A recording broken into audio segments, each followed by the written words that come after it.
Bismillahirrahmanirrahim. Alhamdulillahirabbil alamin. Nahmaduhu wa nasta'inuhu wa nastaghfiruh. Wa na'udzu billahi min shururi anfusina wa min sayyiati a'malina. Man yahdihillahu fala mudilla lahu wa man yudlilhu fala hadiyalah. Asyhadu an la ilaha illallah wa asyhadu anna Muhammadan abduhu wa rasuluh. Allahumma salli ala Muhammad wa ala ali Muhammad kama sallaita ala Ibrahim wa ala ali Ibrahim wa barik ala Muhammad wa ala ali Muhammad kama barakta ala Ibrahim wa ala ali Ibrahim fil alamin innaka Hamidum Majid. Amma ba'd. Alhamdulillah, kita bersyukur kepada Allah Taala dapat lagi bersama-sama untuk kita meneruskan tajuk pengajian kita berkenaan dengan ringkasan Sahih Muslim, di mana kita sedang bincangkan sampai bab ke-26, hadis nombor 63 64, di mana bab mengenai meninggalkan solat dalam keadaan menentang dan memperbodohkan terhadap perkara itu adalah kekufuran. Mana siapa-siapa tolak solat dalam keadaan macam tu, macam kita bincangkan sebelum ni lah, ada orang mungkin dia tak tahu kewajipan berkenaan, ada orang yang tahu. Tapi kalau orang tu yang dia dah tahu tapi dia saja cari ruang untuk lari daripada tanggungjawab berkenaan atau memperlekehkan arahan berkenaan, kan dia merasakan mungkin dia lebih pandai dan sebagainya, atau dia rasa sepatutnya revolusi diperbaharui agama ni dengan cara berkenaan, maka dia telah kafir. Dan kita bincangkan tentang kufur tadi macam mana, dan kita dah jelas dan kita terangkan bahawa Islam meninggalkan solat itu, sebagian para ulama kata kafir, sebagian ulama kata tak kafir, tengok keadaannya. Tapi kalau macam dalam mazhab Ahmad, terus kafir. Dan masalah hukuman pula ke atas kerajaan untuk orang yang tak solat ini, dia kan ayat apa? Ayat sebut apa? Lu kata ayat la ikraha fid din. Itu apply untuk orang bukan Islam saja. Adapun untuk orang Islam yang telah Muslim, sebab bila dia seorang bukan Islam masuk Islam, dia sebelum dia nak lafazkan syahadah tadi, kita bagi tahu tentang peraturan Islam tu sendiri. Jadi kita kata macam kita nak jadi rakyat Malaysia dan sebagainya kan, maka kita tahu apa benda obligation kita, cukai ke dan sebagainya, kena bayar lah. Tak boleh kita kata tidak. Atau orang yang lahir sebagai anak Malaysia, atau lahir sebagai orang Afrika dan sebagainya, mana negara dia punya obligation, dia kena patuh. Walaupun dia kata dia kata dia bukan minta dilahirkan dalam keluarga berkenaan, tapi still undang-undang negara tersebut applied ke atas diri dia. Sebenarnya dengan Islam, bila seorang tu telah Muslim, dia juga kita kata tahu Islam itu apa dan diajar oleh keluarga dia, lebih lagi kita tanggungjawab mengajarkan anak-anak Islam ini kepada Islam adalah benda yang penting dan bahkan menjadi satu kewajipan kata ibu bapa. Maka bila orang tersebut dia melanggar arahan Allah Subhanahu Wa Taala, dan konteks ini contohnya solat atau zakat atau ibadat-ibadat yang wajib tu, maka dia dalam perkara ini ke atas kerajaan timbul hukuman ke atas orang-orang tersebut. Dan bahkan jumhur para ulama kesemua bersepakat bahawa mereka dibunuh. Mereka disuruh bertaubat, tak bertaubat, tak solat, bunuh. Kerana kalau tidak, dia akan menjadi macam kisah bila seorang tinggal, besok dua orang tinggal, last sekali sampai zaman kita sekarang lah. So everybody essentially tinggalkan solat dan relax, tak kisah. Tak percaya pergi kedai kopi atau pergi teh ke, tak kira kedai nasi kandar ke, buka puasa ke, tak kira hari-hari biasa pun, duduk time maghrib, tengok apa jadi.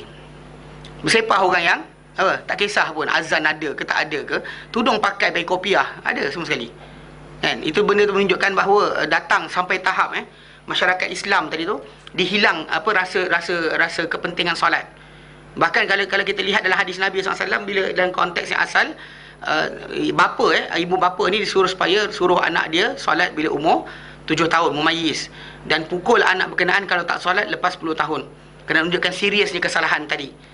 So, jadi berkenaan dengan tajuk atas kerajaan pula, pelaksanaan berkenaan macam dibuat oleh Abu Bakar Siddiq radhiyallahu anhu bila ada golongan orang-orang Islam tak nak bayar zakat. Abu Bakar Siddiq radhiyallahu anhu keluarkan tentera untuk perangi mereka. Kalau ikut logik asal, kita kata apa? La ikrah fid din, kan terpulanglah mereka tak kisah berkenaan kena hukum akhirat. Apa kita sibuk? Tapi dah tak. Kerana kalau kita sekali kita buka ruang berkenaan, dia akan buat kerosakan yang lebih besar. Disadu zara'i.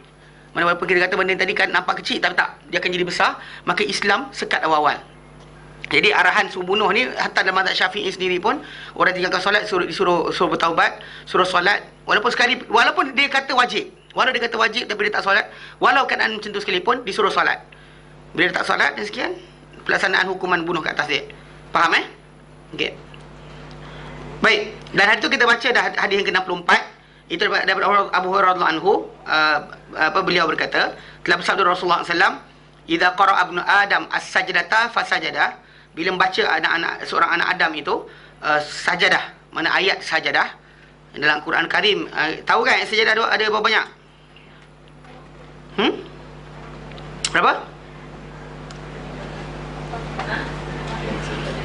Apa? 15 kan? Ikut nota dia tu 15 kan? Tak ingat? Tak, pasal benda jarang kita buat kan, 15.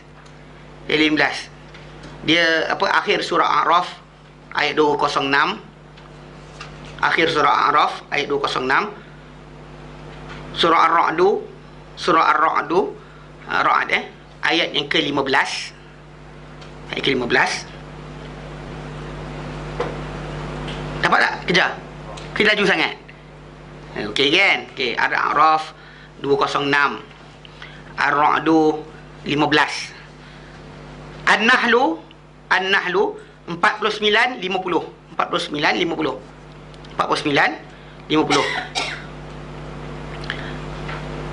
Al-Isra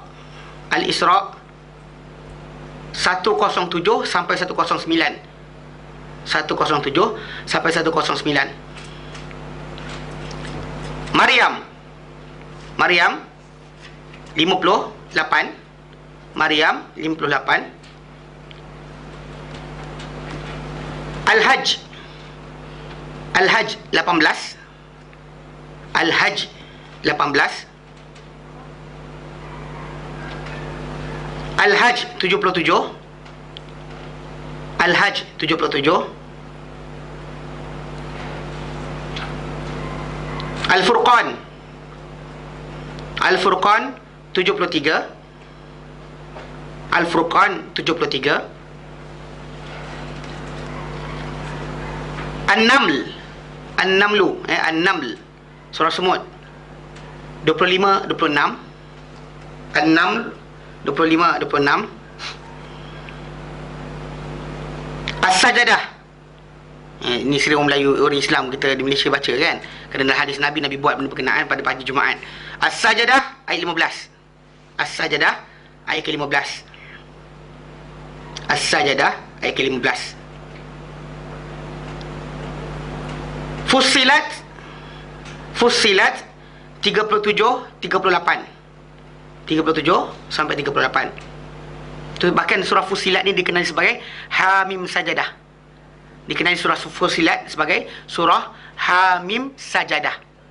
Okey, surah Fussilat tadi 37 38. Akhir surah An-Najm.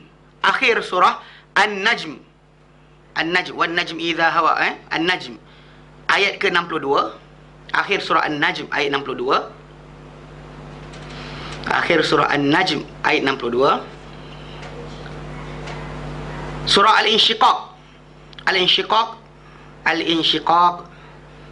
21. Al-Insyiqaq 20 21.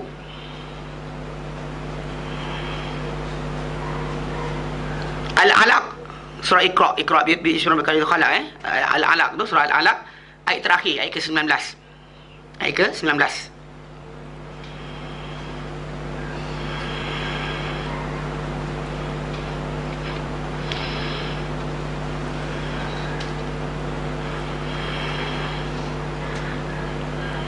Dan yang terakhir sekali ke-15 adalah dalam surah Sad. Surah Sad, tapi surah Sad tadi ada separuh-paruh ulama nyatakan dia sujud syukur, bukan sujud sajadah. Dan apa disebut oleh apa Ibnu Umar, Ibnu Abbas, beliau berkata bukanlah Sad daripada yang dimestikan sujud, namun aku melihat Nabi SAW sujud di dalamnya, padanya. Ini yang ke-15 tu dia dipercanggahkan. Atas sebenarnya dia dalam 14 yang awal tu pun masih lagi ada percanggahan. Ada yang kata apa qari Quran mana tak kira Kufah ke Madinah, qari dalam zaman Rasulullah SAW dahulu atau zaman para sahabat dimaksudkan dengan penghafal Quran yang belajar Quran daripada Rasulullah, lepas tu belajar daripada Rasulullah, lepas tu sahabat tadi ajarkan pada tabi'in. Orang panggil qari Al-Quran. Qari tadi ada yang menetap di Kufah, ada base di Kufah, ada base Madinah, ada base di Syam, ada base di Mekah. Jadi perbezaan kedudukan mereka ni tadi bahkan keluar pendapat contoh macam bismillah ni satu ayat ketidak daripada Al-Fatihah pun ada yang terima, ada yang tolak.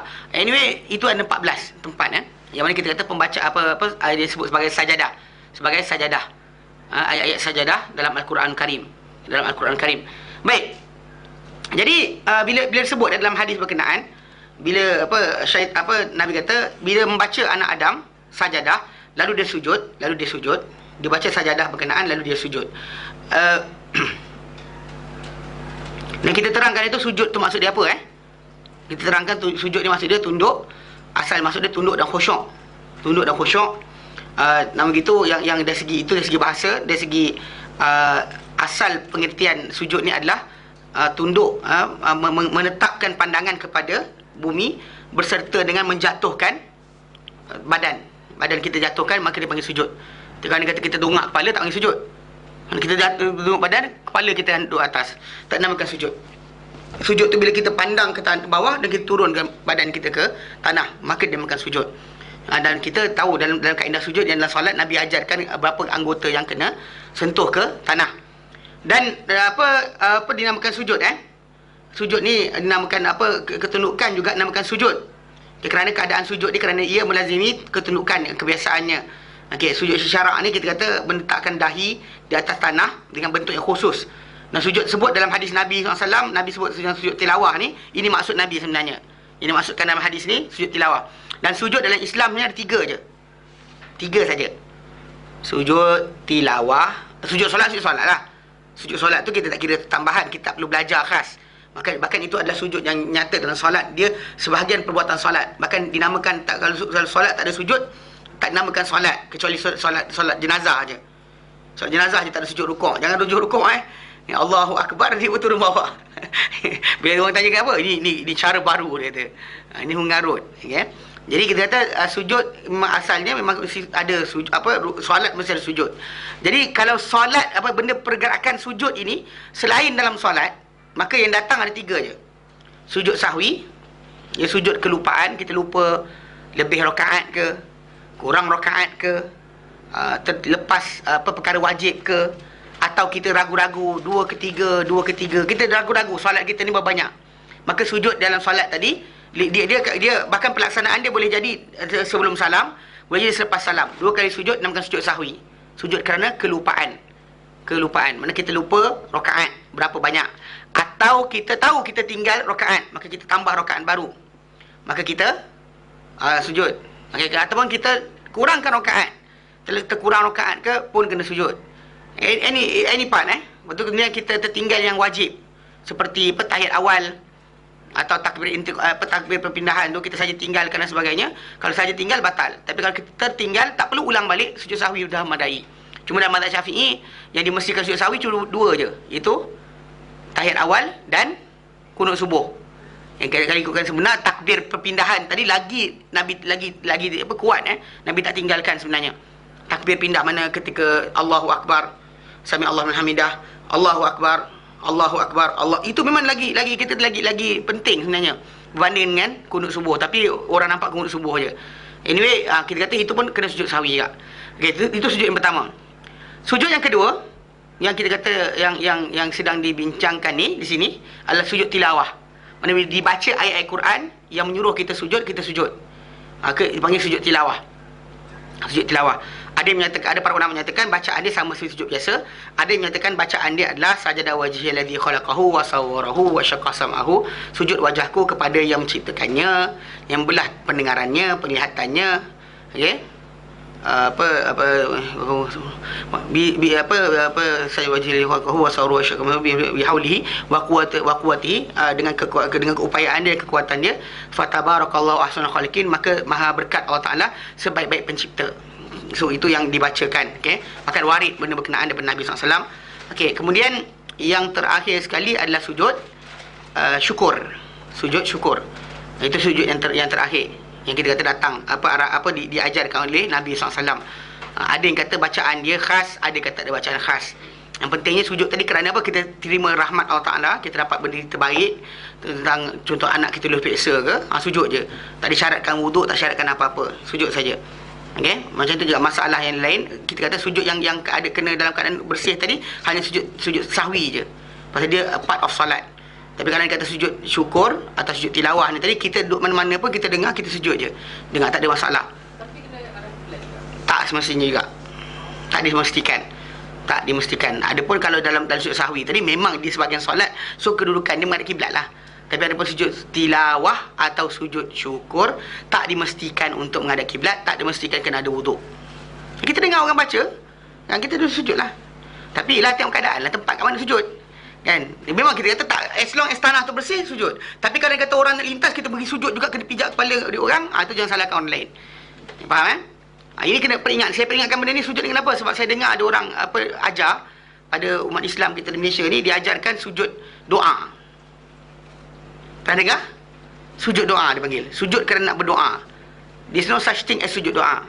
Bahkan perlakuan dia adalah bid'ah. Okay? Bahkan orang yang mengada-adakan sujud berdoa tadi, dia berdosa kerana mengada-adakan satu benda yang tak ada dalam agama. Siapa suruh kata sujud kerana tu? Tak ada. There's no such thing as sujud doa. Doa-doa je lah. Nabi doa lafazkan dengan keadaan duduk dan sebagainya. Nabi berdoa ketika berdiri, naik kenderaan dan sebagainya. Tak pernah suruh sujud untuk berdoa. Ni semua rekaan baru. Zaman baru, rekaan baru, inovasi baru panggil. Dan dalam agama jangan buat inovasi, dalam ibadah dan akidah jangan inovasi. Kalau berkenaan muamalah, buatlah. Kan nak belajar direct boleh, tak direct pakai kamera boleh, atau pulang buat. Tak ada hal. As long as tak sesat, tak faham, kan? Boleh tak tahu, boleh tanya, silakan. Tapi kalau dia kata buat style macam berkenaan ibadah, solat kita ni rasa dah kerap kita solat, kita dapati orang tak berjaya juga. Kita pun buat cara baru. Apa dia? Cara dia, solat kita tambah rukun ke, tambah bacaan ke. Atau macam ada orang buat, dia kata apa? Untuk tambahkan iman, dia gali kubur. Ni bahkan masuk khabar. Ada saya tak ingat siapa nama orang tu. Dia buat dekat Kelantan. Dia buat kubur, buat tanah, kunci lock. Tu 3-4 hari orang yang duduk dalam tu akan merasai suasana kubur. Dia ada ruang nafas, ada. Tak mati lah. Tapi dia duduk dalam tu, dia rasakan macam dalam kubur dan dia tahulah kan apa benda nak buat, Wallahualam. Pasal lepas-lepas keluar tu kadang jahanam juga perangai. Kan tak senonoh juga pun. Kan curi harta orang dan sebagainya, selamba je. Cakap bohong. Bahkan saya ingat, saya perhatikan orang yang keluarga dia buat benda ni, dia pernah datang Yaman. Tapi dan ketika datang Yaman tu saya tak pergi perjumpaan tu. Tapi duta tak boleh marah lah, pasal itu hak peribadi kan. Tengok paksa orang datang, la ikrah fiddin. Ini bukan masalah agama, ini masalah datang hadir kan, suka hati kita lah. Habis biasa nak pergi makan ikan bakar ke. Jadi cerita perjumpaan dengan pelajar kan, student, mulut dia sikit memang tak tahu kenapa dia pergi cucuk budak-budak ni. Dia tanya macam ni lah, tanya macam ni, dia main macam tu. Maka dia ni pun nak kata ulama' tak jugalah, tapi mengenai tak senonoh. Tapi dia ada keluarga, dia ada benda tu, tempat tu. Dia orang mengasaskan tajuk tadi, mana untuk tambah keyakinan takut Tuhan, masuk dalam kubur yang dia orang buat. Selepas keluar nanti tengok percaya tak muka. Wallahualam, orang cari benda berkenaan. Tapi kita kata benda macam ni, kita kata semuanya adalah diada-adakan. So termasuk dengan sujud doa. Nabi kata dalam hadis yang sahih, Nabi kata hampir-hampir seorang hamba daripada Tuhannya adalah ketika dia sujud. Tapi Nabi kata suruh buat sujud suka hati. Macam tengah jalan, alah, lupa barang. Allahu Akbar. Kenapa? Ya Allah, bagi ingat. Mana ada yang diajarkan Islam macam tu? Kan? Sujud suka hati kan? Ke tepi jalan, sujud, kesian sujud. Kenapa? Tengah berdoa. Tak kenalah. Pasal kita dalam Islam ni diajarkan kaedah doa kita tadi ketika sujud solat, ketika sebelum tahiyat, selepas tahiyat, sebelum salam, lepas solat, any movement, any kedudukan kita, doa lah. Masalah dia, nak tidur berdoa kan, atau jenuh nak tidur nak berdoa, apa kena sujud. Lepas tu bangun tidur doa sujud pula. Tak jenuh perangai macam tu. Jangan ada-adakan. In terms of ibadah, there's no ruang. Siapa ada-adakan maka tertolak. Macam Nabi kata, man ahdatha fi amrina hadha ma laysa minhu fa huwa rad. Manusia mengada-adakan pada urusan kami ini apa yang bukan daripadanya, maka ia tertolak, rejected, tak diterima. Bahkan tak boleh disebarkan. Bahkan yang sokong pun, kita tahu soal yang sokong, stop terus. Faham Jadi sujud tilawah ni kita kata yang dibincangkan di sini, dia sebenarnya ada para ulama kata wajib. Seperti Abu Hanifah, Abu Hanifah kata dia wajib. Adapun jumhur para ulama mengatakan dia adalah mandub, digalakkan. Pasal ada dalam hadis Nabi SAW, sujud tilawah ni akan datang, kita bincangkan dengan panjang lebar.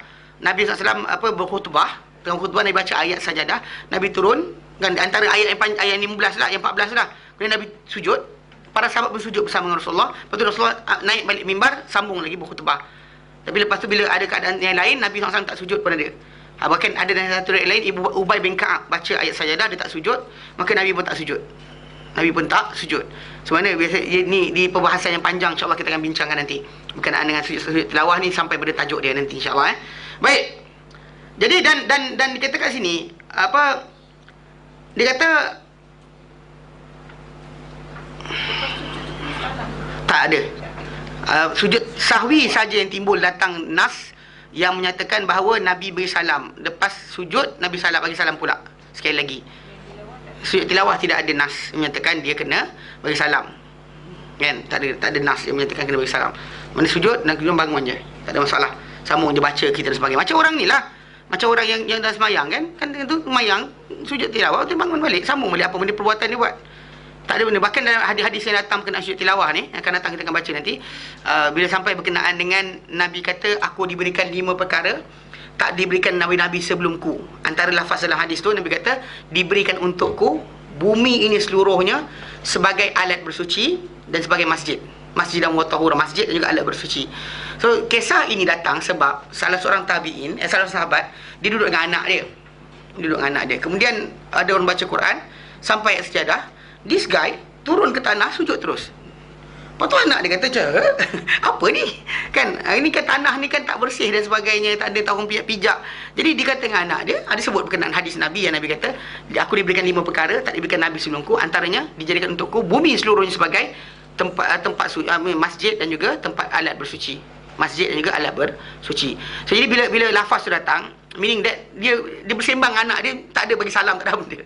Dia tak ada sebarang ritual tambahan. Sujud dan dia bangun balik. Baik.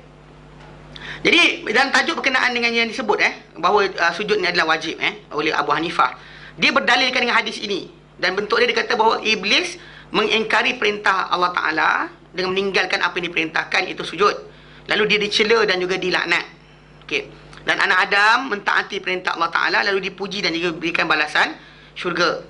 Jadi kalau dia tinggalkan arahan tadi berarti dia telah ingkar. Ini kata-kata Abu Hanifah. Okey. Kerana dia sujud tadi adalah satu bentuk yang sama sujud yang sama. Jadi maka sujud adalah wajib. Tapi kita kena jawab kat sini. Kita kata apa? Bahawa celaan pada iblis dan laknat ke atas iblis ini, ia tidaklah berlaku kerana dia meninggalkan sujud semata-mata. Jadi Allah Ta'ala tidak hanya menghukum seorang manusia itu hanya yang kesalahan apa yang dia buat semata-mata. Sebab kenapa kita disuruh berdoa, Rabbana la tu'akhidna in nasina au akhtana. Wahai Tuhan kami, jangan kau ambil hukum ke atas kami kalau kami apa? Terlupa atau kami apa? Tersilap. Mana unintentionally buat dosa, unintentionally, tak ada niat nak langgar perintah Allah Ta'ala, tapi terlanggar, maka kita disuruh apa? Minta Allah Ta'ala keampunan awal-awal. Allah Ta'ala letakkan doa itu sebagai menunjukkan bahawa dia akan berikan perkara tersebut. Itu antara anugerah Allah Ta'ala untuk umat Islam, di mana dijadikan umat Islam ini kerana ketaatan mereka kepada Allah Ta'ala, kan, Rabbana sami'na wa ata'na tadi, Allah Ta'ala berikan ganjaran untuk mereka apa? Diberikan doa untuk mereka, doa bahawa ya Allah, jangan kau ambil hukum ke atas kami kalau kami tersilap atau kami terlupa atau kami terlupa atau kami innasina atau kalau kami terlupa atau kami tersilap. Kerana beza dia orang yang buat intentionally dengan orang buat unintentionally lain. Kerana orang yang buat unintentionally dia akan rasa guilt, dia akan rasa bersalah, dia akan rasa nak bertaubat, dia akan rasa dia perlu bertaubat. Bahkan taubat ni kita kata terbuka. Ni pernah saya cerita berkenaan tajuk taubat ni. Bila saya kata dalam hadis Nabi SAW, taubat ni sebenarnya bukan timing tertentu. Bukan tunggu malam baru nak taubat. Pasal ada hadis Nabi SAW, Nabi kata apa? Allah Ta'ala buka pintu taubat dia pada waktu siang untuk bertaubat orang yang buat dosa pada waktu malam. Dan Allah Ta'ala buka pintu taubat dia pada waktu malam untuk bertaubat padanya orang yang buat dosa pada waktu siang. Ini kadang-kadang orang kita kan biasa semuanya taubat malam saja. Semua tak kena. Tak kena dengan hadis Nabi SAW. Jadi seorang pakcik tu datang jumpa saya. Dia kata, jadi taubat ni kena sentiasa ke Ustaz? Adakah taubat ni kena sentiasa? Bukankah kita taubat ni hanya dosa-dosa tertentu? Saya kata, kita ingat ke dosa kita buat banyak mana? Betul dia tak faham juga. Saya kata, pakcik lah pakcik. Cuba pakcik baca habis lafaz istighfar tu sampai habis. Nak dengar.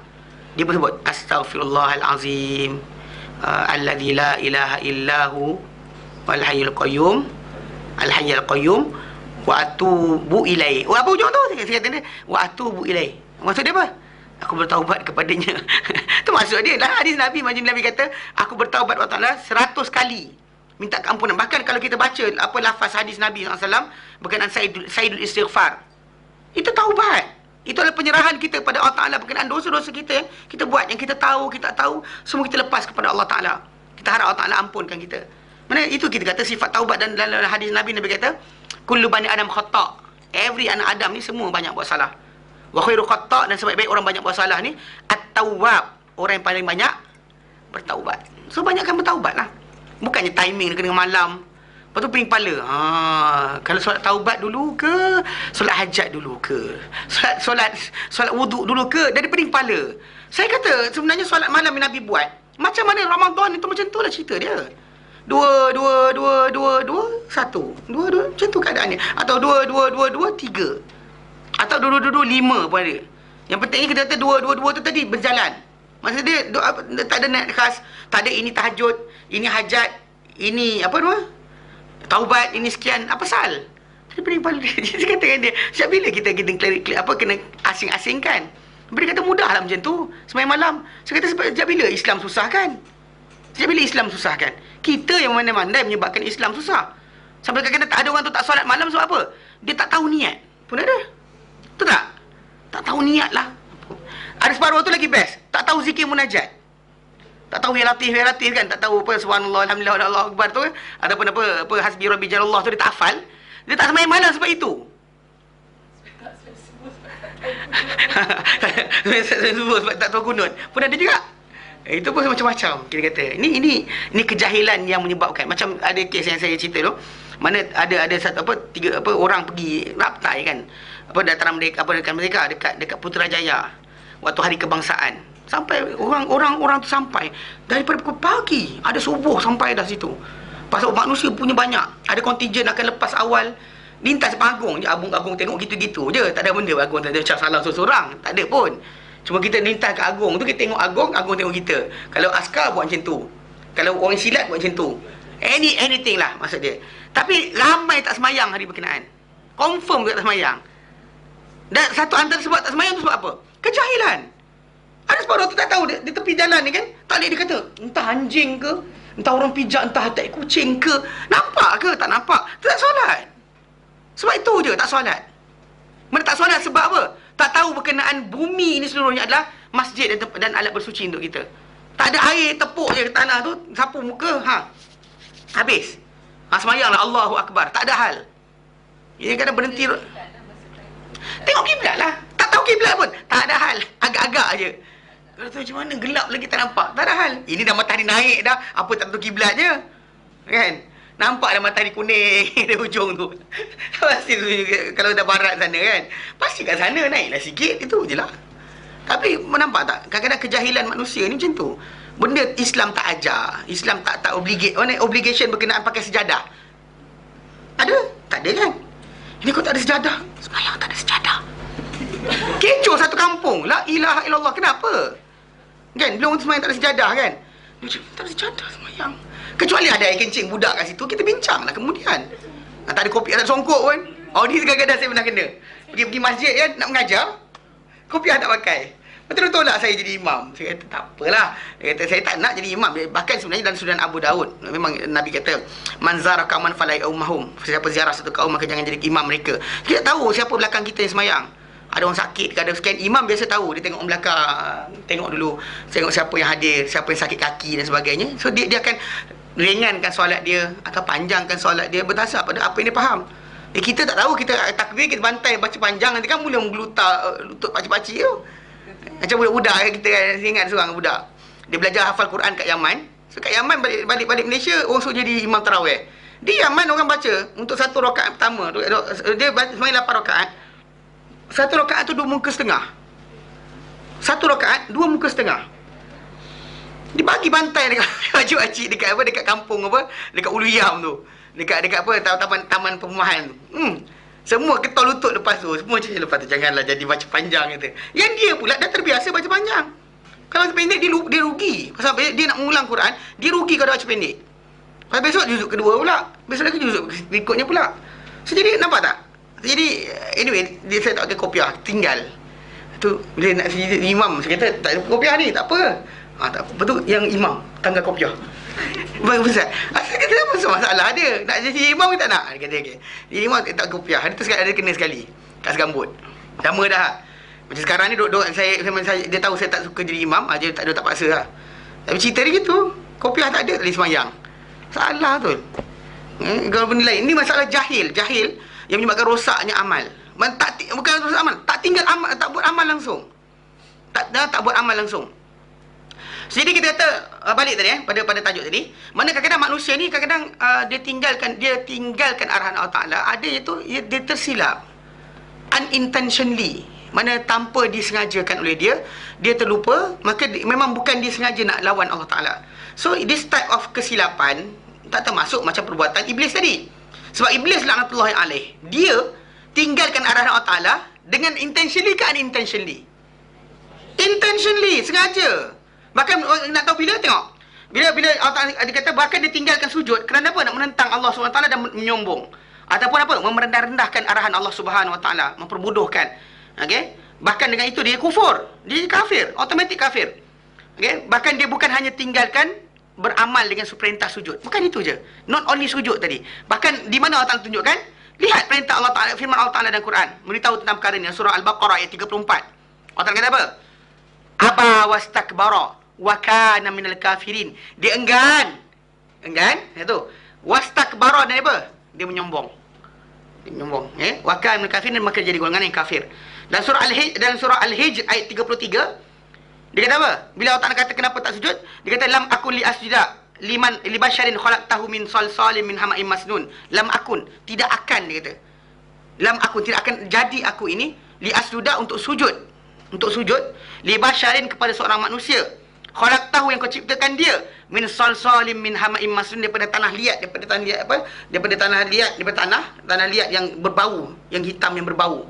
Kan kalau kita biarkan tanah lama sikit kan, hama'im dia jadi hitam, asalnya putih. Tanah liat tu asal putih Kemudian kita dah ada uli-uli, kita biarkan dia kering. Start dia nak kering tu, sebenarnya mengeras, dia jadi lembab, bau, dia ada bau sikit, macam bau hanyir-hanyir kan. Jadi iblis kata, aku takkan sujud pada makhluk ni. Dia kata, yang kau cipta daripada macam ni. So apa pasal aku nak sujud, dia kata. Mana dia bukan sengaja, tak ikut perintah Allah Taala atas dasar tak sengaja. Memang sengaja. Dia nak tunjukkan dia degil. Bahkan dalam surah Al-A'raf ayat 12, dia kata apa? Ana khairum min. I am better than him. Aku lagi baik daripada dia. Khalaqtani min nar wa khalaqtahu min tin. Kau ciptakan dia daripada, engkau ciptakan aku daripada api, kau ciptakan dia daripada tanah. So perbuatan dia tak sujud tu sebenarnya bukan hanya sekadar tak sujud, sengaja tak sujud, menentang, memperbodohkan urusan tadi. Dan sedangkan itu sebab kenapa dalam perkara ni bila Abu Hanifah kata kalau kita tak sujud kita jadi macam iblis, maka dijadikan sujud tilawah tu wajib. Jawapannya salah lah. Kerana laknat ke atas iblis tadi bukan kerana ditinggalkan sujud kerana tak sengaja, bahkan dia sengaja buat benda berkenaan. Jadi kita macam umat Islam sekarang ni, bila benda tak diwajib ke atas kita, bahkan Nabi tinggalkan, Nabi buat, Nabi tinggal, so kita tak ada masalah lah. Kita boleh buat, kita boleh tinggalkan. Kalau dia digalakkan, bagus. Tapi kalau tak buat pun tidak mengapa. Okay? Ya, jadi kita terima bahawa dia cela iblis ni meninggalkan sujud, tapi kita tidak tapi kita tidaklah orang kata bersetuju bahawa sujud tu satu bentuk saja. Bahkan di sini tajuk ini para ulama bincangkan berkenaan bentuk-bentuk sujud.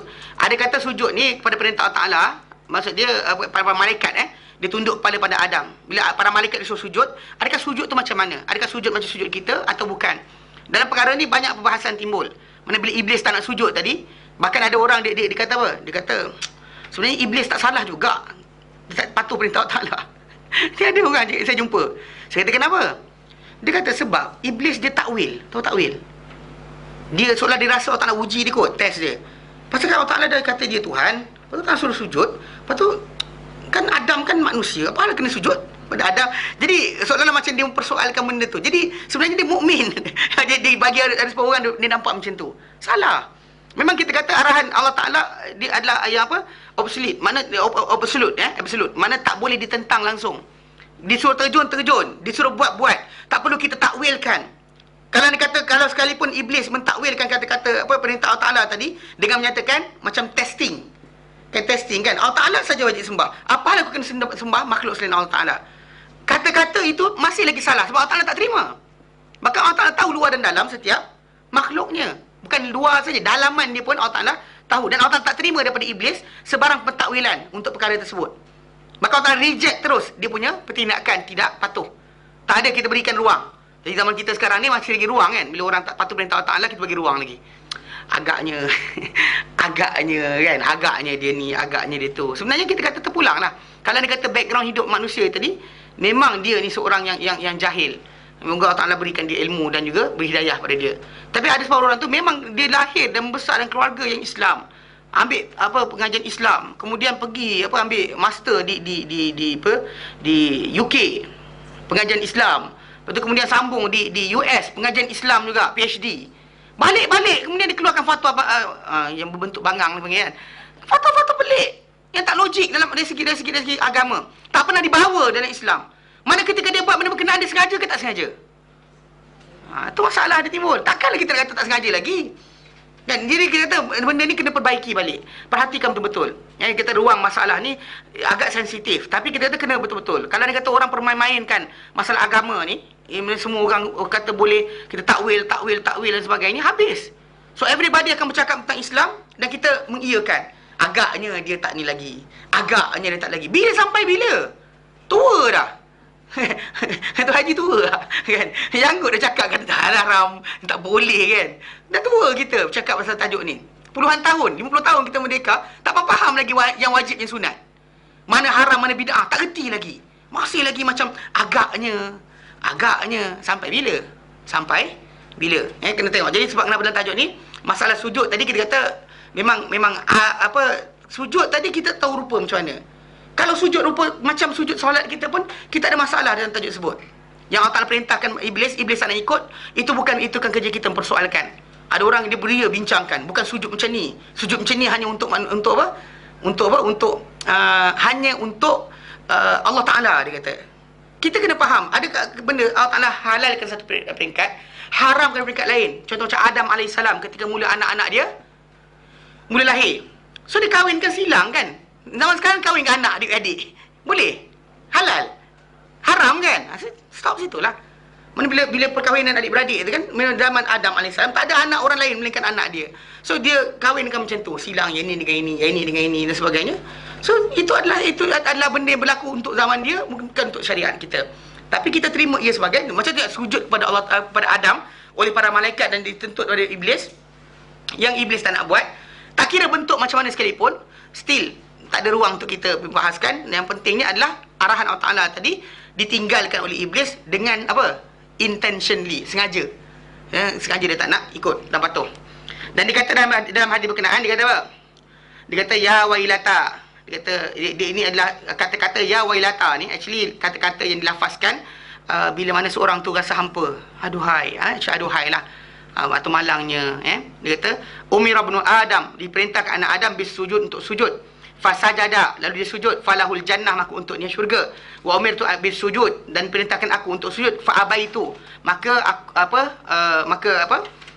aku enggan, faliyan nar, maka untukku neraka. Dan dalam hadis berkenaan diceritakan bahawa iblis menangis. Menangisnya iblis tadi, dia bukan menangis kerana menyesal tidak buat perintah Tuhan, tapi dia geram, menangis geram, tahu? Nangis yang kan, dia betul jijik mata. Dia geram kenapa? Terlepas juga anak Adam yang lepas dapat perintah Allah Ta'ala dan mendapat ganjaran di sisi Allah SWT. Itu maksud dia. Marah. Dia hasad. Mana tangisan hasad, bukan tangisan penyesalan. Pasal dia tak menyesal. Actually iblis tak pernah menyesal berkenaan dengan apa dia buat. Dia cuma kata pasal actually sampai sekarang kita kata dalam di akhirat nanti kita tahu bahawa antara syiar kata-kata iblis dan juga puak-puak dia kata apa? Dia kata apa? Inni akhafullah rabbal alamin. Aku takut Allah, Tuhan sekian alam. Bukan dalam Quran, berkali-kali. Even di akhirat nanti pun syaitan-syaitan yang ajak manusia buat kejahatan, antara syiar mulut dia dari akhir kan, sebelum dikenal siksa Allah Ta'ala, inni akhafullah rabbal alamin. Aku takut Allah Ta'ala, Tuhan sekian alam. Itu syiar. Dia rasa tak salah. Dia rasa dia betul. Dan dia berterusan tidak mahu tunduk. Ya kalau kita kata kenapa lah kan, dah bertahun-tahun kan, beratusan tahun, jutaan tahun ke iblis tadi berdosa. Kenapa dia tak pernah terfikir nak bertaubat? Atau anak cucu tak pernah terfikir? Sebab mereka rasa mereka betul. Mereka tak rasa mereka salah. Walaupun dah datang para anbiya terangkan, still diorang rasa diorang tak salah. Macam tadi lah saya kata apa? Takwil kan kata apa? Tak sujud pada Adam ni betul lah. Sebab apa? Sebab Adam kan manusia, Allah Ta'ala saja ajak disembah. Itu pendapat mereka. Tapi yang pentingnya Allah Ta'ala reject. Jelas? Baik. Bab ke-27. Bab ke-27. Bab al-imanu billahi afdal a'mal. Bab beriman dengan Allah adalah amalan paling afdal. Bab beriman dengan Allah adalah amalan paling afdal. An Abi Hurairah qala su'ila Rasulullah sallallahu alaihi wasallam ayyul a'mali afdal qala al-imanu billahi wa rasulihi qila thumma madha qala al-jihadu fi sabilillah qila thumma madha qala hajjun mabrur. Hadis ke-66. Wa an Abi Dzar al-Ghifari radhiyallahu anhu qala qultu ya Rasulullah ayyul a'mali afdal qala al-imanu billahi wal jihadu fi sabilihi qala qultu ayyur riqabi afdal qala anfasuha 'inda ahliha wa aktsaruha thamana qala qultu fa illam af'al qala tu'inu sani'an aw tasna'u li akhraqa qala qultu ya Rasulullah ara'aita in da'uftu an ba'dil a'mal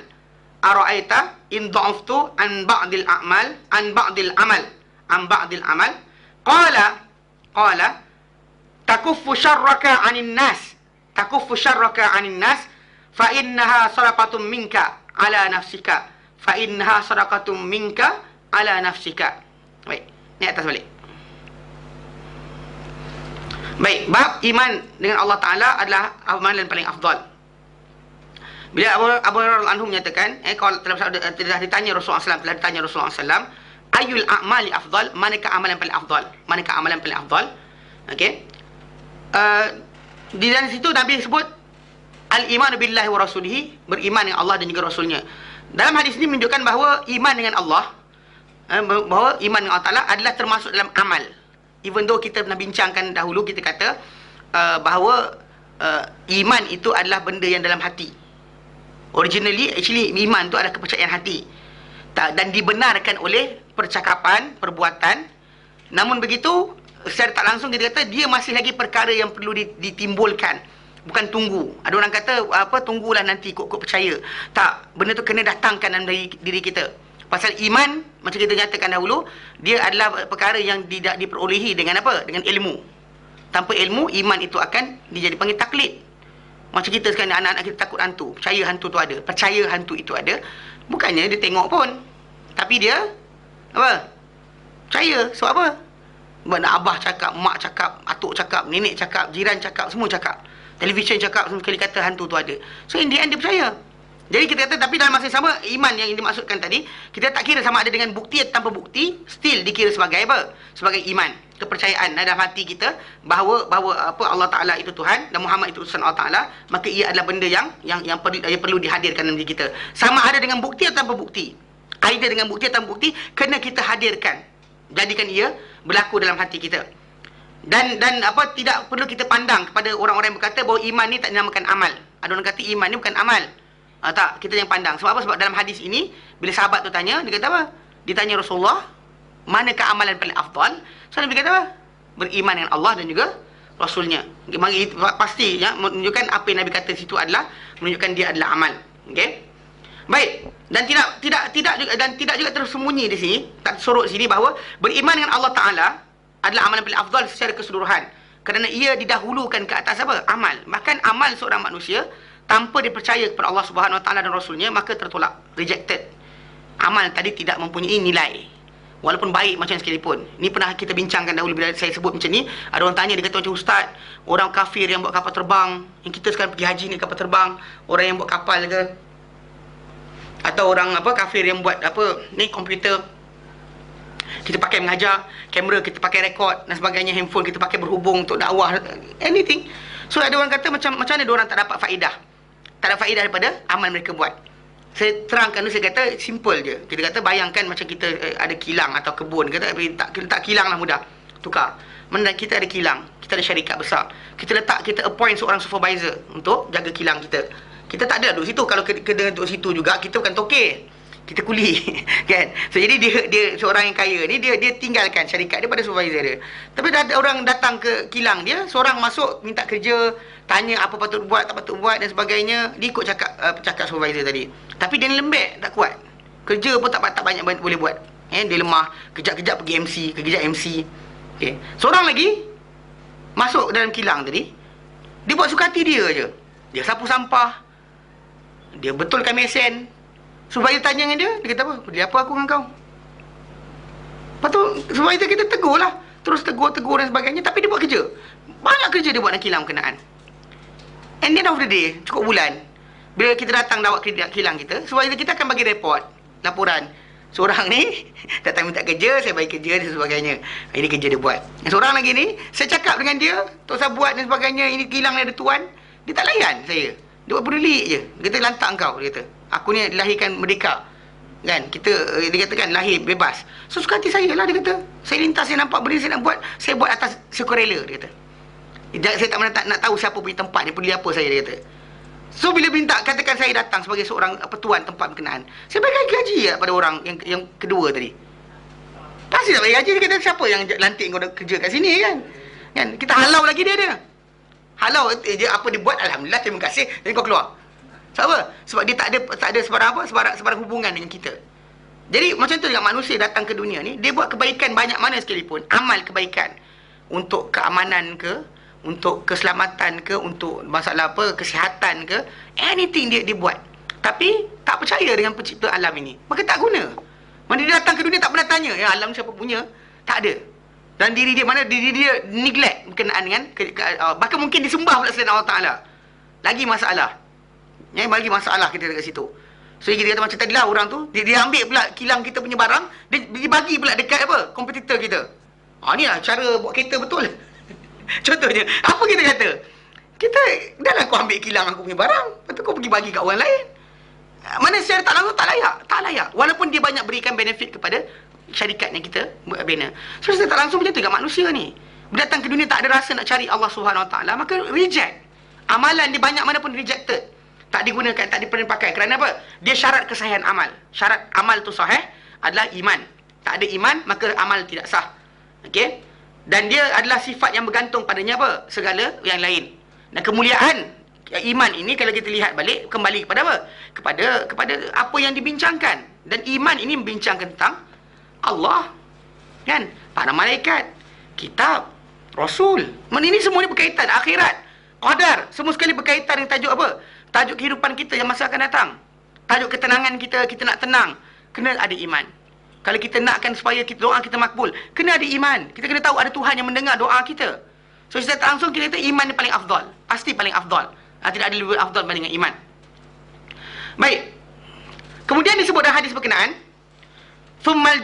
dia sahabat tu kata, dia kata ya Rasulullah, summa madza? Kemudian tu apa? Maka sebenarnya dalam hadis yang datang ni, bila turun bila mereka duk sembang macam ni, diorang duk macam bertelagah sebenarnya. Ada orang kata yang ini lagi afdal, ada orang kata bagi minum haji lagi afdal dan sebagainya. So Nabi datang, Nabi kata ayat ni. Nabi bacakan tajuk ni, sampaikan tajuk ni. Bahkan dia ada kaitan dengan surah Taubah. Kita tak masuk ke situ, kita biarkan dulu tajuk berkenaan. Baik. Jadi dia kata apa? Dia kata kat sini, perkara kedua sahabat tanya, apa lepas tu? Apakah lepas daripada iman? Dan Nabi kata, al-jihadu fi sabilillah, berjihad di jalan Allah. Jadi sabda Nabi SAW mengatakan jihad di jalan Allah zahir dalam hadis ini, bahawa jihad ni adalah amalan paling afdal. Mana seluruh amal yang ada, paling afdal adalah jihad. Setelah iman, setelah iman, jihad adalah paling afdal. Dan zahir hadis ini seolah-olah apa? Menyatakan bahawa iman ini menyamai jihad itu menyamai dengan iman. Hadis Abu Dzar Al-Ghifari lepas ni disamakan di antara jihad ini dengan iman. Okey. Namun begitu kita kata jihad yang dimaksudkan dalam hadis ini kena faham tidak, bukannya jihad harta, bukan jihad dengan ekonomi, bukan jihad dengan bila sebut jihad dalam hadis ni maksud dia peperangan. Dalam hadis bila macam contoh Aisyah radhiyallahu anha pernah tanya Rasulullah, dia kata, "Ya Rasulullah, naral jihad afdal amal." Kami dapati jihad ini adalah amal yang paling afdal. Afala nujahid, boleh tak kami berjihad? Maka Nabi kata, "Ya, untuk kamu ada jihad, la qitala fi, tak ada pembunuhan dalamnya." Tak ada pembunuhan, jihad yang tak ada pembunuhan. Apa dia? Hajjum mabrur, haji yang mabrur. Sebenarnya dia Nabi clarify dan hadis Aisyah tanya tu memang dimaksudkan bila sebut jihad ini dibayangkan berkenaan apa? Peperangan. Kita tak boleh nak menyuruh. Kata macam tak adalah ustaz, mana kita tak boleh nanti orang kata kita teroris. Nak cakap macam mana? Kita kata benda tu dalam Quran. Dan kita nak nafikan. Maka ini di antara benda sekarang ni yang kita tinggal dah. Kan? Kita tinggalkan benda ni.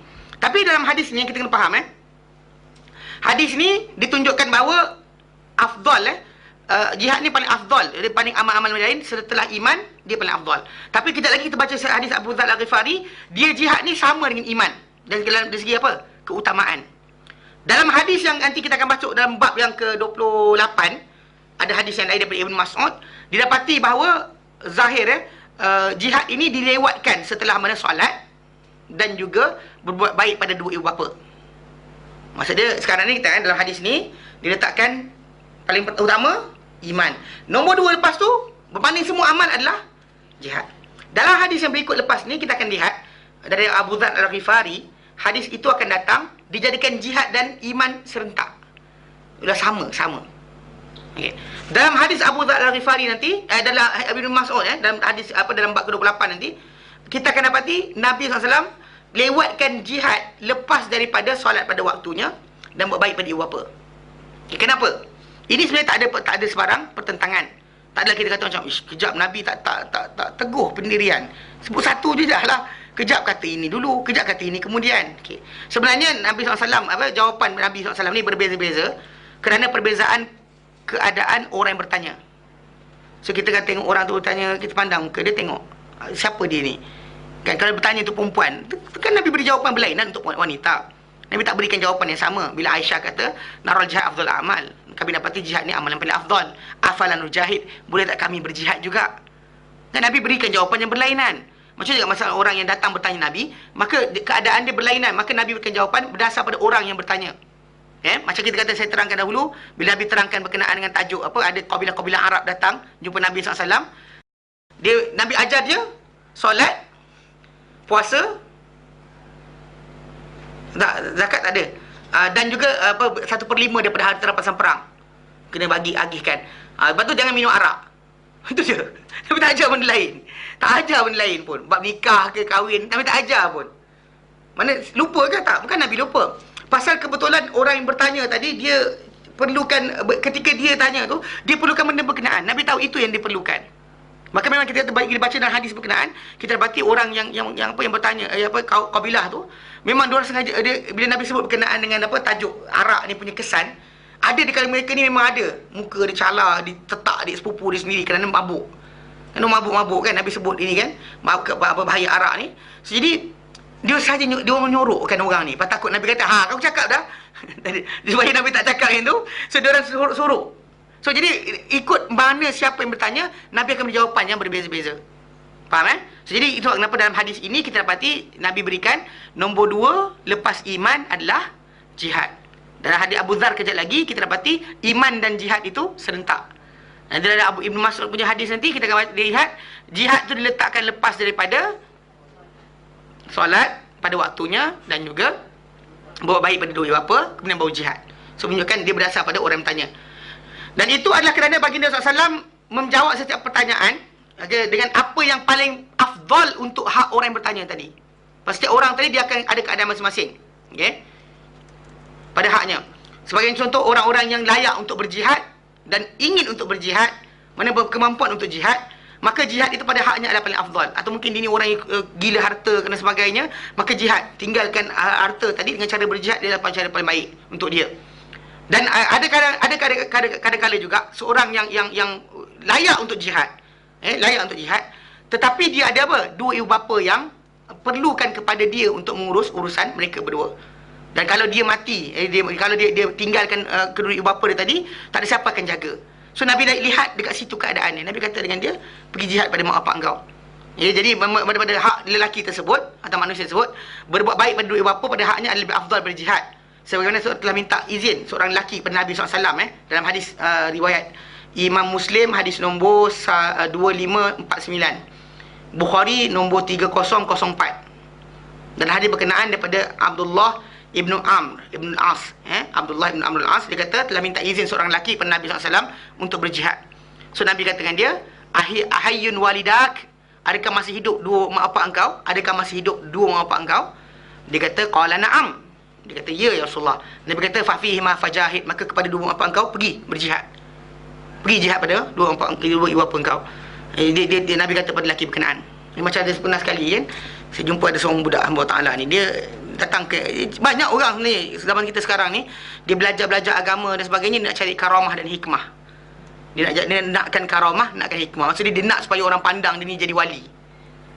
Jadi ada saya jumpa hamba Ta'ala dekat Yaman, dia belajar kat Hadramaut. Lepas tu dia kemudian dia cerita berkenaan dengan dia beri tanya, saya tak nak kawan dengan dia. Bukan tak nak kawan, saya tak nak sembang. Masa saya sembang nanti kan 3-4 minit mula dia menyampang saya. In the end dia menyampang saya. Sebab saya beri jawapan yang dia tak suka. Jadi apa keadaan sekalipun, dia pasal dia ni dia dalam kepala budak-budak macam ni, dia nampak yang diwali ni mesti ikut tarekat. Kekasih Allah Ta'ala hanya akan keluar, dipilih dari kalangan siapa beramal dengan tarekat punya amalan. Bahkan ada tambahan, upgrade sikit, di pemilihan wali itu akan dibuat di kubur Nabi Hud atau di kubur wali yang dahulu wali. Dia pergi duduk situ, suka pergi sana. Pasal dalam kepala dia orang, wali yang berikutnya akan dipilih kalau dia pergi ke kubur wali yang sebelumnya. Wali yang dah mati tu, kita pergi kubur dia. So, maybe ada chance kita jadi wali juga. Sebab ini pahaman mereka. Jadi saya kata budak ni ada masalah. Jadi saya ajar dia sikit. Kita manusia dia sebenarnya dikasih Allah Ta'ala, bukan mesti ikut tarekat mana. Saya kata, dia tak faham. Saya pun kata macam lah. Allah Ta'ala pilih kasih daripada semua golongan bangsa manusia ni. Contoh macam kali kata, saya sebut Uwais Al-Qarni. Dia orang sufi ni, kalau Uwais Al-Qarni dia orang seronok sangat, dia kata. Orang tak pernah jumpa Rasulullah, tengok malaikat kenal, semua kenal. Tapi saya tanya balik, apa zikir Uwais Al-Qarni buat? Apa zikir dia baca? Hasbi Rabbi jarullah ma fi qalbi wa ghairullah Muhammad sallallahu. Dia baca. Apa dia baca zikir dia? Tak ada. Tarekat apa dia ikut? Tak ada. Tapi kenapa dia jadi kasih Allah Ta'ala? Saya tanya budak ni. Dia tak tahu. Saya kata sebab dia jaga mak dia. Dia diam. Saya kata, mak bapak ada lagi? Dia kata ada. Saya kata jadi wali Allah. Dia angguk. Balik Malaysia, saya kata. Balik Malaysia. Logik dia, kalau kau nak jaga kasih Allah Ta'ala, kalau mak bapak kau pun sendiri pun kau tak boleh nak jaga, apa guna dia? Pasal Nabi kata dalam hadis yang Nabi kata, Rahimah amfu, rugilah dia, mana berdebulah hidung dia. 3 kali Nabi sebut. Abu Dzar Al-Ghifari dengarkan kata Nabi ni, dia kata apa? Dia kata, tadi apa ustaz tadi tak padam ekor ni? Rasa saya bercakap ekor ikut padam, kekuat sangat saya gigit. Tadi tak padam kan? Okey. Jadi bila Abu Dzar Al-Ghifari dengar kata-kata Rasulullah, dia kata khaba wa khasira, rugilah dia dan malang dari rugilah dia. Man huwa ya Rasulullah? Siapa orang tu? Nabi kata man adraka, siapa-siapa sempat alal kibari, ketika dewasa. Dia dewasa dah. Ahadu walidai, salah satu mak bapak dia, salah seorang. Au kilaihima, ataupun dua sekali. Tapi walam yadkhul jannah, dia tak masuk syurga. Anybody yang ada mak bapak, dia dah dewasa, dia ada mak bapak, masih lagi hidup, dia tak masuk syurga, orang yang rugi. Nabi sebut rugi. Malang, rugi Nabi sebut. 3 kali rugi. Yang menunjukkan bahawa kadang-kadang prioriti kehidupan manusia, dia tak faham benda ni. Jalan kepada Allah Ta'ala mudah. Tapi bila kita ubah prioriti, macam misalnya ya. Contoh macam seorang wanita. Kan bila kata, bila Nabi sebut berkenaan untuk dia, lain daripada suami. Selepas Allah Ta'ala, lain daripada suami. Datang dari kelas agama, semua pergi kelas dia pergi. Dan suami kat rumah kan, lipat baju tidak dan sebagainya. Sekarang apa suami cakap, aku nak makan kan. Lapar ke buluh suami kat rumah, tengah kuih nak makan kan, tak tahu nak makan apa. Pasti rugilah dia. Pasal jalan untuk dia dapat syurga Allah Ta'ala, yang mana kita kata dalam Musnad Ahmad nyatakan, mana dia kata apa, barang siapa taat perintah Allah Ta'ala kan, solat apa, taat suami dia, jaga kehormatan dia, solat waktunya, puasa pada bulannya, maka dikata pada di hari akhir nanti, masuk pintu syurga mana kau nak. Dia dapat kedudukan seperti Abu Bakar Siddiq radhiyallahu anhu. Tapi banyak orang neglect. Kan apa prioriti pada diri dia at that time? Kadang sibuk dengan benda-benda lain, dia lupa kan. Tinggal lelaki tu kotak kanting, aku tak makan lagi kan. Dia kata, tapi ini jihad bang, dia kata. Nak belajar. Ya, tapi tengok prioriti. Kan, tengok prioriti tadi. Macam mana? Lelaki bagi tak apa, tapi kena tengok jugalah. Jangan sampai kita kata neglect. Bila sekali lelaki duduk diam kat kepala, tak layan dah aku. Dia buat macam tu kan. Kena faham lah. Lelaki pun macam tu juga, manjakanlah isteri dia. Kalau isteri dia kata jomlah pergi jalan, pergilah jalan. Janganlah tinggalkan macam sekali. Mana point kena jagalah. Prioriti pada seorang tadi kena tengok. Ni kadang-kadang dia semua dia ingatkan dia tadilah tarikat jadi wali. Saya kata balik Malaysia. Lepas tu dia jawab apa? Dia kata, Syekh, sijil penting juga Syekh. Saya pandang dia, ni dunia saya kata. Kata nak akhirat. Dia tak nak sembang saya dah. Sampai orang dulu ada satu term, jangan sembang dengan Adli. Datang kat sana, kalau datang jumpa saya, dia lari. Nampak saya kata, Adli, lari. Ni tak izinlah saya nak keluar dulu. Lari. Kadang orang lain tak ada sembang. Bukan saya gigit pun. Kan? Teruklah orang, tak tahu kenapa. Yang sembang lah. Apa masalah dia? Baik. Jadi kita kata maksud dia, orang tu ni berdasar pada kedudukan dia. Demikian sekalian amal. Seluruh amal. Kadang kita nampak orang tu neglect dalam masalah solat. Tengok solat tu dulu. Kalau buat lain dia jaga dah. Tapi solat kita nampak masalah pada dia. So kita kata solat lah dulu. Jaga hubungan kita. Kadang ada orang tu, bila timing untuk terbang kan, nak pergi flight ni kan, tertinggal kapal terbang ni masalah ni kan, pukul 3:30 jaga dah.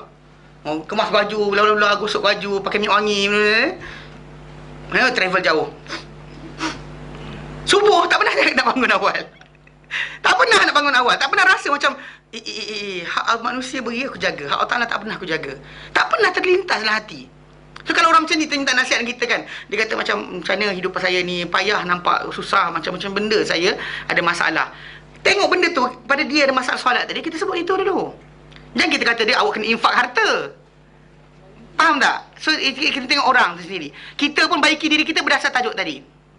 We ourselves nak tahu kita apa prioriti pada diri kita, tengok apa yang kita dah neglect. Kita dah ni, maka itu kita baiki dahulu.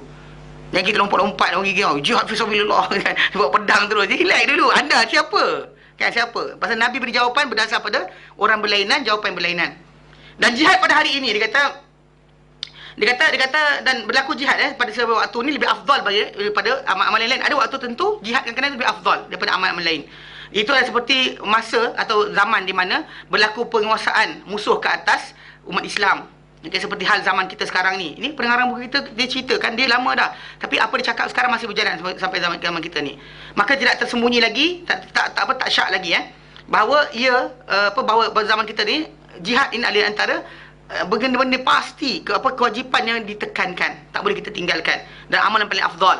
Bila umat Islam ni dikenakan dengan penguasaan musuh.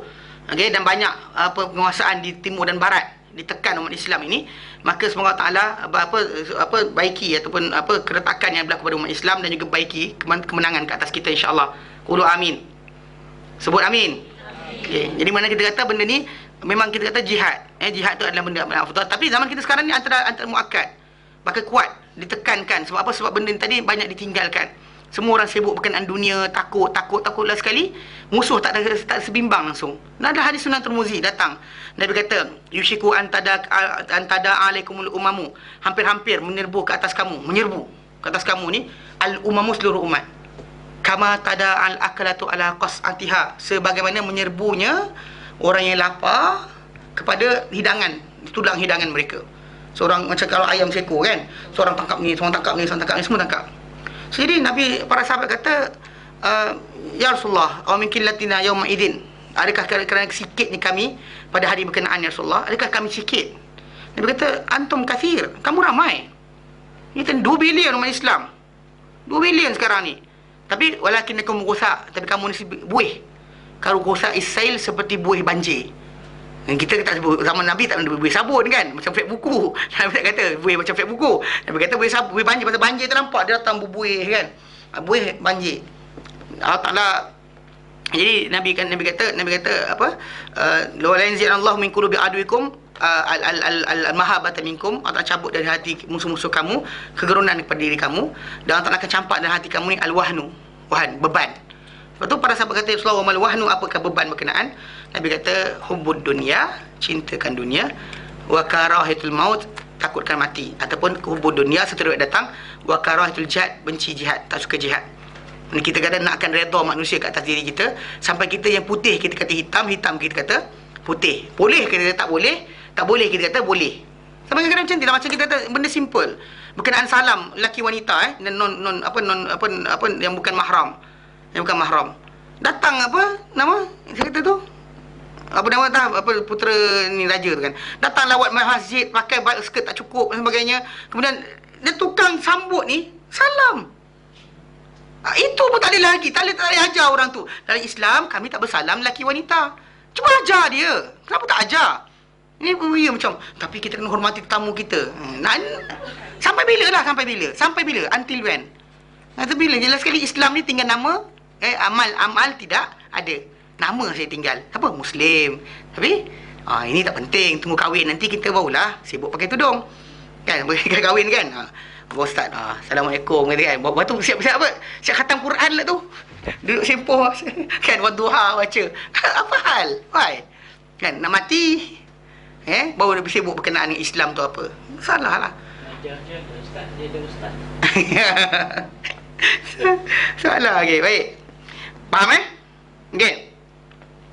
Dan terhasil daripada ini bahawa apa dari kajian ni bahawa afdaliyah keafdalan berbeza-beza daripada orang dan keadaan. Mana berbeza daripada apa kita baca tadi. Afdalnya amal, satu amal tadi berbeza ikut orang dan keadaan. Siapa orang yang kita cakap dan apa keadaan dia. Okey, itu berbeza-beza. Dan tidak ada apa kepayahan dalam masalah tersebut. Bahkan perincian dia dan kaedah-kaedah ni kita lihat sebenarnya kalau dalam hadis Nabi kata bunil islamu ala khamsin. Islam tu di atas 5 perkara.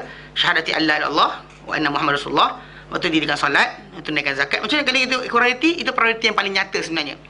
Itu yang paling nyata, yang am. Tapi ikut yang khas, kadang-kadang timbul masalah orang tadi kita baiki dengan cara yang berbeza. Ada orang tak solat, ada orang solat dilambat. So, jadi perbaikan tadi di mana? Kadang kita jangan samakan semua orang dengan satu keadaan. Baik, dan Nabi kata lepas tu, waqilah thumma madza, bila sahabat tu kata pada Nabi, qila dikatakan thumma madza, kemudian tu apa? Kemudian tu apa? Lepas daripada jihad, apa lepas tu? Nabi kata hajjum mabrur, haji yang mabrur. Haji mabrur ni adalah haji yang tidak dicampuri dengan sesuatu daripada dosa. That's the meaning dia. Banyak orang kadang dia bayang haji mabrur ni satu pangkat yang tak dapat difahami. Mana tak boleh dia understand. Haji mabrur apa? Haji mabrur lah. Haji mabrur lah. Dia tak boleh terangkan haji mabrur tu apa. Haji mabrur ni ikut istilah para ulama nyatakan dia adalah haji yang tidak dicampuri dengan sesuatu pun daripada dosa-dosa. Maksud dia dalam haji berkenaan, kita jaga mulut kita jaga mata kita, jaga tangan kita. Ini kadang-kadang pergi haji. Lepas tu bertumbuk dengan Arab. Orang Melayu kita suka buat kerja macam tu. Dia pun tentang belajar silat, dia takik orang Arab jatuh tergolek-golek. Betul lah, orang Arab tak pandai gaduh. Terus terang. Dia wrestling gusti ada pandai. Tapi untuk belajar bergaduh tak kerti. Dia nampak kita orang Melayu ni, dia takut. Dia kata Jackie Chan. Pandai kungfu dia kata. Dia orang situ. Dia takkan dekat dengan kita untuk bergaduh. Dia tak pandai bergaduh. Tak pandai bergaduh. Okay? Jadi kita kata dalam perkara ni kadang orang tu berbohong. Kan? Kadang-kadang tu cakap lucah-lucah dan sebagainya. Dan di antara jemaah-jemaah tu kan. Buat lawak, lucah-lucah. Jadi benda berkenaan dalam tajuk Haji Mabrur tadi. Tak boleh ada. Tidak patut ada. Kan? Ada separuh tu pergi ke Masjidil Haram. Tengok cari mana perempuan cantik. Dia balik ke asrama nanti, ada perempuan cantik tadi, cantik macam malaikat dia. Macam-macam. Kenapa? Kan? Ataupun pergi duduk, pergilah macam kan separuh makcik Turki kan. Dia makcik Turki, sebut pasal makcik Turki paling suka langgar orang. Okay. Dia Turki ni, kadang-kadang ni lah, muka lawa. Kaki ni, lumut hijau. Tak ada cerita juga. Kaki dia hijau. Jadi, Jangan cerita, jaga mulut. Okay, bahawa dikatakan dan ada dikatakan haji mabrur ni haji makbul, haji yang diterima. Dan disebut bahawa Rasulullah SAW telah dikata kepada baginda, apakah dia al-birru mal birrul hajj? Apakah kebaikan haji itu? Apakah haji mabrur tadi, yang kebaikan dimasukkan dalam haji mabrur tadi, apakah yang dibaikkan kebaikan tu? Nabi kata it'amut ta'am, bagi makan makanan, wa tibul kalam, dan perelokkan apa? Kata-kata. When you say something, jaga. Jangan mencakap aja. Kita berada itu pun tak tempoh sikit pun tak boleh jaga. Kat Malaysia lagi lah tak boleh jaga. So jadi kita kata kalau haji mabrur tadi dikejar oleh seorang tadi, macam Al-Quran kata, Al-hajju ashhurum ma'lumat, haji itu adalah bulan-bulan tertentu. Faman farada fihinnal hajja, barang siapa tunaikan haji pada bulan-bulan berkenaan, fala rafath, jangan cakap lucah. Jangan cakap lucah. Wala fusuq, jangan cakap benda-benda yang jahat, mana menipu ke dan sebagainya. Ini kan nak beli barang, kan orang tu jual mahal, murah-murah kan. Datang kita, mana pula murah, tadi orang sana lagi murah lah. Tak pergi pun, dia sampai kat situ je dia pergi, kelentong lagi. Tapi ustaz ini ada tawar-menawar, jangan tipu. Minta kurang, dia tak nak bagi jalan. Ini kita kelentong pula. Kawan saya beli semalam harga sekian, kita tipu. Orang tu macam, ya ke? Aku tak ingat. Lepas tu orang tu jual pada kita. Ini bohong.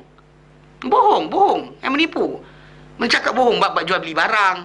Okay, bab pergi keluar. Kena orang kata kenapa tak keluar? Sekian, kita sakit kaki. Padahal tak sakit kaki pun. Malas nak tengok TV. Kan, contohnya kan. Dah beli aircon yang, beli bilik yang mahal. Ada televisyen. Yang boleh tengok dia lepas. Macam-macam. Wala jidal. Ni, jangan bertekak. Tak kira dengan suami isteri ke, isteri dengan suami ke, dengan anak ke, dengan apa ke, jidalnya wala jidal. Tak mana, kalau boleh jaga ini kan, maka itulah haji mabrur. Yang kita kata, yang Nabi SAW kata pada wanita, dia kata apa? Untuk kamu ada haji mabrur, ada jihad yang tak ada perang. Itu apa? Haji mabrur. Belah mana? Maksud dia benda tu diorang kena usahakan. Apa usaha dia? Jaga mulut. Jaga mulut. Itu paling simple, jaga mulut je. Jangan cakap benda sekali, jangan cakap. Diamkan. Belajar untuk dia waktu kosong tu hanya berzikir. Zikrullah. Janganlah ngumpat orang. Ni kadang ngumpat tu kau-kau. Dia kata orang dia ngumpat. Sebakul ngumpat kan. Datang bilik kawan ni dia ngumpat orang tu. Pergi rumah sekian dia ngumpat orang sekian. Tahu ada tadi. Oh dia kan. Habislah. Apa tinggal pada ibadat kita? Pergi haji, kita jumpa orang tu sekali-sekala pun kita ngumpat. Yang kat kampung kita jumpa tiap hari. Lagi kita ngumpat. Faham tak? So konsep dia haji mabrur ni yang dia kata it'amut ta'am wa tibul kalam. Wa yuqal, dan dikatakan juga bila disebut pada orang tu burra hajjuka, semoga dibaikkan, dielokkan haji engkau, ataupun dengan kata barallahu hajjaka, semoga Allah elokkan haji engkau. Mana kita sebut pada orang tu barallahu hajjaka, semoga Allah elokkan haji engkau. Allah Ta'ala elokkan haji engkau. Jadi maksud dia benda tu kena kejar, bukannya kena tunggu-tunggu atau angan-angankan. Kot-kot lah nanti, tak ada kot-kot. So jaga mulut. Ketika pergi haji, pergi umrah, mulut jaga. Itu benda paling simple. Tak banyak, tapi itu yang biasa orang langgar. Bab lain orang jaga. Kan bagi makan kan, duit, sedekah. Bagus, Alhamdulillah. Saya tengok kan, dia tak boleh bagi, tabung masjid tak jumpa. Ada orang tanya saya, Ustaz mana tabung masjid? Saya pandang muka dia orang. Tak ada kak? Dia kata, Ustaz takkan tak ada tabung masjid? Ni macam mana ni? Ni jalan-jalan lampu ni siapa jaga, siapa bela, siapa yang betulkan? Ni bayar gaji siapa? Dia orang siapa? Saya kata, tak adalah. Orang-orang kaya Saudi lah. Raja-raja, dia take over benda tu habis lah. Bagi mereka mana menjaga tanah haram tu, dia orang dah ambil. Take over habis. Habis dia ambil. Sapu. Pekan tu, tengah-tengah malam tu, orang tidur tu. Orang tengah tidur tu, dia orang sapu datang simbah air, bersihkan jalan tu habis. Tak ada benda, tak ada tempat kotor kawasan tu. Nak guling-guling dekat jalan tu macam boring kan. Baring dah tak ada hal. Tak ada masalah. Dia orang bersihkan tempat tu 24 ni, 24 jam. Jadi kita kata benda berkenaan dia dah ambil. Jadi orang Melayu kita suka apa? Bagi pada tukang sampah tu. Jumpa sampah sekian kan. Jumpa dia bagi. Alhamdulillah baguslah. Even kadang suka sapu tu ada BlackBerry. Daripada kan BlackBerry. Tak apalah rezeki dia. Anyway, dan tu sebab kenapa dalam bila Nabi kata it'amut ta'am tadi, bagi makan. Kalau dia kata kita jumpa orang minta sedekah, kalau kita ada duit bagi je. Kalau tak ada, senyum je, minta maaf aku tak boleh bagi sekarang. Cakap itulah. Jangan kita macam jahat ni sindiket ni. Awal-awal lagi mulut tu. Betul, kita tak nafikan sindiket tu ada. Soalan sekarang tak suruh kita cari. Itu atas kerajaan Saudi yang menjaga kawasan tersebut. Untuk tengok sindiket macam mana. Kita ni ditanya Allah Ta'ala, bila orang minta pada kau, wa ammas sa'ila, ada orang minta pada kamu, apa? Fala tanhar. Jangan kamu herdik dia, jangan kamu jerkah dia, jangan kamu hina dia. Tu contoh je lah, bagilah. Kalau ada, bagi. Apa masalah dia? Kalau tak ada, janganlah mulut tu. Dia dah tak bagi. Mengumpat pula balik ke atas. Tadi orang tu ish teruklah busuk. Dia minta habis. Tak ada haji mabrur, tak ada haji mabrur itu lah. Faham? Tak ada haji mabrur dengan cara berkenaan. Jelas? Jelas baik. Okey, berhenti situ. Haji mabrur okey berhenti situ. Insya-Allah kita akan sambung kemudian. Hadis yang ke-66 itu hadis Abu Dzar Al-Ghifari berkenaan dengan manakah amalan paling afdal. Ya. It'amut ta'am wa tibil kalam. Tibil kalam. Ta, ya, ba, alif lam, kaf, alif lam, mim. Tibil kalam. Beri makan dan elokkan apa? Kata-kata. Sebutlah benda baik saja. Jangan asyik merungut. Whining satu lagi. Suka mengeluh. Aduh. Betul lah, okey. Travel agency perangai tak senonoh, fine. Kita terima. Kita kata memang hilang. Kita datang bayar duit tapi dia tak sediakan benda patut. Fine. Jangan marah. Jangan kata kenapa saya tak dapat barang saya. Dah stop situ je.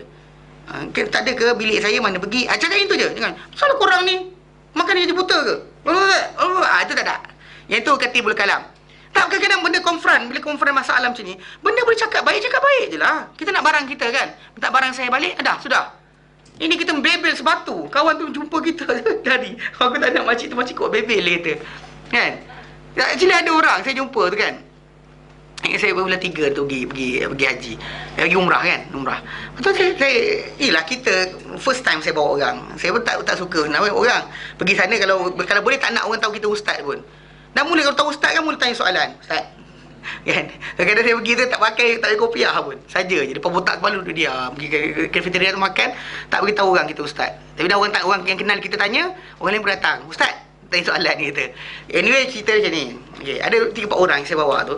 First time pergi umrah. Saya tak nafikan lah mungkin kejahilan dia berkenaan masalah urusan beg dan sebagainya. Jadi bila sampai di Madinah, beg diorang hilang. Ada dua orang daripada ramai-ramai itu beg hilang. Saya dah kata diorang mula awal saya kata pergi ke depan dulu. Mula saya kata solat dulu. Diorang tak ikut. Kemudian bila saya kata tak sikit, dia sampai dekat saya sikit, dia pergi jalan kelang kabut. Inilah apa jadilah. Jadi saya tunggu dekat situ kat sejam, dekat 2 jam. Mereka kami terlewat sampai kami tak dapat semayang Jumaat di Madinah, kami semayang di Kuba. Dapat semayang di Kuba Jumaat tak sampai ke Madinah pasal dah tutup jalan tutup lah, tak masuk. Jadi lepas jadi barang tu gitu je saya kata orang tak apa sabar tu haji. Jadi jumpa sampai Madinah betul ada orang bawa. Ada Indonesian punya rombongan. Dia ada makcik-makcik tua yang gabung-gabung tu dia ambil beg pakcik-pakcik ni. Tapi orang kumpulan sana tu kenal saya. Dia kata ni ambil beg. Saya ambil beg doang. Ambil beg. Ada alhamdulillah ada beg. Tak hilang. Saya kata takkan hilang insya-Allah. Lepas tu bila macam-macam lah jadi kan. Bila kita kata macam bila saya katakan orang kan bila daripada bas kan beg nak naik atas kan ada pekerja orang bawa kan. Saya kata pergi naik atas, pergi naik dulu makan. Tapi beg kami ustaz, pergi naik. Pergi naik. Ada kan? Lepas tu sampai last sekali dia macam, ustaz, ni kalau beg kami depan makan tu tak puas hati lagi. Mana pergi beg? Saya kata kejap lagi dia hantar ke bilik. Dia kata, ni macam mana ni? Ustaz, nanti kan kalau dia kata beg tak sampai. Dia kata kot sampai. So in the end sampai dia bebel sampai last sekali kata macam ni. Kalau tak sampai, saya bayar. Boleh diam. Tak sampai, saya bayar. Boleh diam naik atas. Macam itulah macam dia sering whining. Jadi bila dapat tantang sekira, saya bagilah. Saya kata, jangan, tak whining pun tak apa. Barang akan dapat. Kita whining, tak selesai masalah. Nagging, whining, mana kita mengeluh, kita beletih, tak menyelesaikan masalah apa-apa. Bahkan menambahkan masalah lagi ada. So, jadi cara dia kat sana, jangan mulut tu asyik bebel je. Tahu?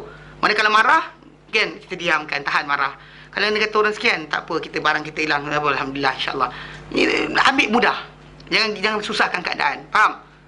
Jelas? Okey, berhenti kat sini. InsyaAllah kita sambung kemudian. Berkenaan hadis nombor 66. Kita berhenti kat sini. Wallahu a'lam. Wa sallallahu ala sayyidina Muhammad wa sallam alhamdulillah alamin. Subhanallah, asyhadu an la ilaha illa anta astaghfiruka wa atubu ilaik. Assalamualaikum warahmatullahi taala wabarakatuh.